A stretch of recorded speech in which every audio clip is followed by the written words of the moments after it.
Saya mendirikan Shape Aesthetic Clinic sejak November 2018. Saya grand launching klinik kecantikan di Jakarta Pusat ini. Kenapa saya memilih industri estetik atau memilih praktek di estetik medis? Karena menurut saya kesehatan itu tidak hanya apa yang dirasa, apa yang dari dalam, tapi juga harus terlihat keluar. Jadi tujuan akhir dari seorang dokter itu adalah quality of life dari pasien. Nah, salah satu yang bisa membuat kita meningkatkan quality of life pasien itu adalah estetika medis, di mana orang akan terlihat lebih percaya diri, lebih senang dengan dirinya sendiri. Kalau dia menjadi lebih baik, menjadi lebih cakep, menjadi lebih fit, itu buat saya meningkatkan quality of life-nya pasien.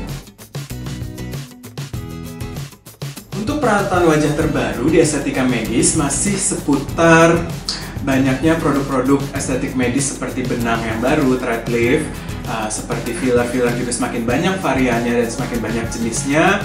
Juga muncul alat-alat device untuk estetik yang berteknologi ultrasound, teknologi radiofrekuensi, teknologi dingin untuk menghancurkan lemak. Jadi semakin banyak tools yang bisa digunakan untuk dokternya merawat pasien.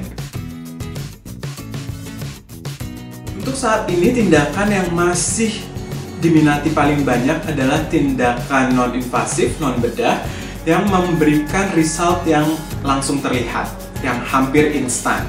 Tidak ada downtime atau minimal downtime-nya. Nah, perawatan seperti thread lift, benang, ataupun botox, filler itu masih menjadi primadona saat ini karena hasil yang saya sebutkan tadi. Hasilnya lumayan langsung terlihat, tapi tidak ada masa pemulihan yang lama. Untuk perawatan tradisional itu sangat baik, tapi hasilnya tidak bisa disamakan dengan hasil dari perawatan estetika medis. Karena perawatan estetika medis ini memang memberikan hasil yang lumayan jauh lebih cepat dibandingkan dengan perawatan-perawatan tradisional. Karena perawatan tradisional ini dia butuh waktu, proses yang lama dan berulang-ulang untuk mendapatkan hasil yang lumayan baik.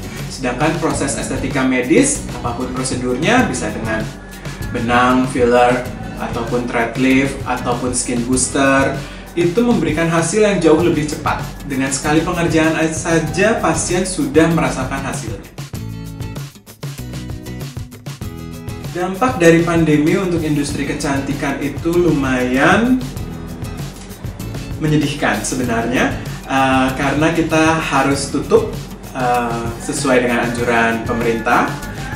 Namun sekarang kita sudah mulai buka kembali, tentunya dengan disesuaikan dengan prosedur kesehatan yang wajib kita jalankan saat ini.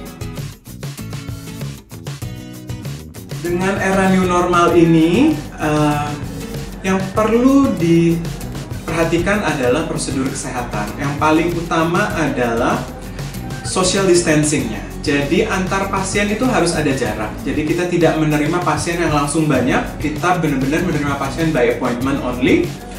Benar-benar hanya sesuai perjanjian jamnya. Jadi dia tidak bertemu dengan pasien lain. Dan setiap sebelum dan sesudah pengerjaan ke satu pasien, kita lakukan pembersihan lagi sesuai dengan prosedur kesehatan.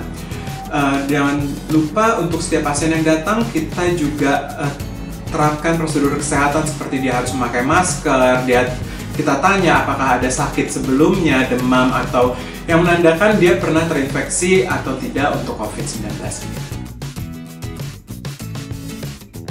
Harapan kedepannya semoga pandemi ini segera berakhir.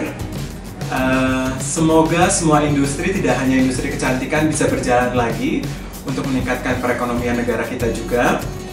Dan khususnya untuk industri kecantikan, semoga kita semakin bisa beradaptasi dengan era pandemi, atau bahkan nanti setelah pandemi ini kita bisa tetap meningkatkan kualitas dokter-dokter Indonesia di estetika medis, karena kita tidak kalah dengan dokter-dokter luar negeri sebenarnya. Pengetahuan kita, keterampilan kita itu sama baiknya dengan bahkan di negara-negara yang terkenal dengan industri kecantikannya seperti Korea ataupun Thailand ataupun Eropa.